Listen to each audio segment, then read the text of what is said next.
cider time.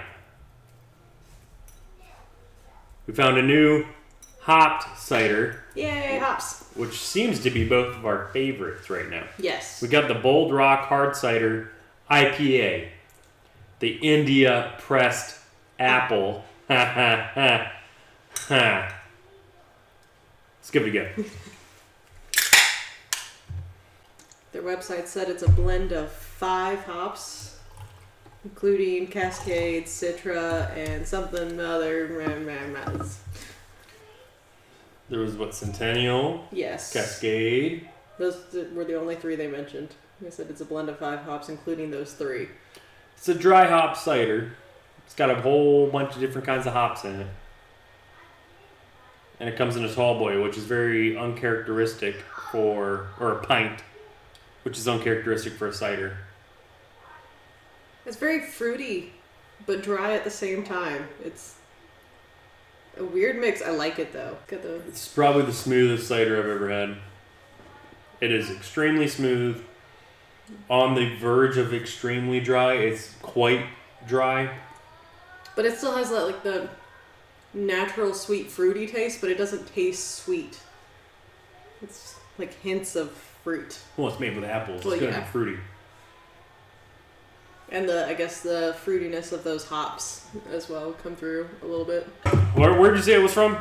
Blue Ridge, so it says Virginia and North Carolina. It was made in either Virginia or North Carolina and then canned in the other. We got a 4.7 ABV. Kind of meh. Very low.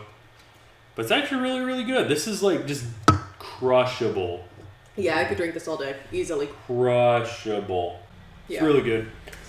Super smooth. The hops are obviously cutting out on the sweetness of the apple. Mm-hmm. Pulling a little bit of that flavor out. It's also balancing away from the champagne yeast taste that we have grown ever so accustomed to in ciders. And that is not relevant here. Does not exist. It's not a part of this beverage whatsoever. You're not getting that champagne yeast taste at all. It's gone. No, it's super balanced on all the flavors. I think they really knocked it out of the park on this one. Carbonation's on the extremely low side.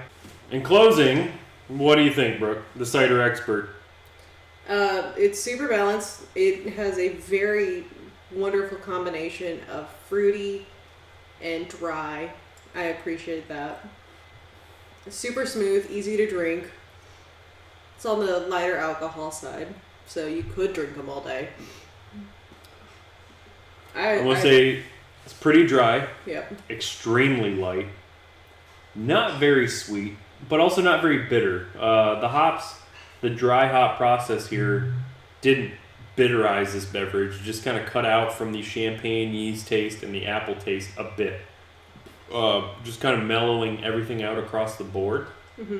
It still does have an apple taste because it is obviously made of apples, but it's very minute in comparison to other ciders. But it is also very thin, very light, very lightly carbonated as well. So it's just really smooth in that regard, with also its low alcohol content. An overall very well-balanced cider. It's pretty good. It's not as good as the Jack's dry hop cider that we had That was the dry cider I've ever had. a few months ago. That one I think tasted a bit better, but this one's not far behind it. This is actually a very good cider as well. Very pleasant. Totally worth a try. Yeah, no, it's totally worth buying. We got Bold Rock Hard Cider India Pressed Apple. A little crappy play on words there. Kind of a slap in the face of the beer world, but it's an good. IPA cider. A citrusy, dry hopped, well balanced cider, and I think we've said balanced a few times. I know I did. Go pick them up. Tell us what you think. See you next time. Ciao.